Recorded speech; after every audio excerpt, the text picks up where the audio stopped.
എന്താണ് വെള്ളം ഇതായിരിക്കാ? ഓ നേരെ പൊളി പൊളി ആണോ?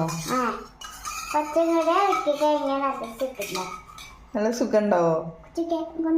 എന്തിനാണ് അമ്മച്ചിക്ക് നാരങ്ങളോ? വെറുതെ കുടിക്കാൻ. ആണോ? ഇത് വയ്യാത്തതാ, അപ്പൊ എല്ലാം പണി ഞാൻ ചെയ്യണ്ടേ. ഓഹോ ഹോ ഹോ അങ്ങനെ. എന്തെന്ന്? എല്ലാം പണി ഞാൻ ചെയ്യണ്ടേ. എന്ത് പണി? ഈ പണി ഞാൻ കൂടെ വെച്ചത്. അവിടെ വെച്ചോ, കഴിക്കാനുള്ളതിലിട്ടോ. ഇത്തിരി വെള്ളത്തിലാണോ നാരങ്ങൊക്കെ കളിക്കേ?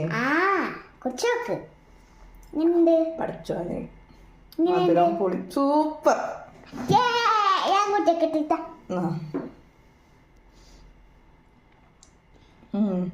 നല്ലതാ മോൻസു, നല്ലതാ മച്ചി, നല്ലതാ.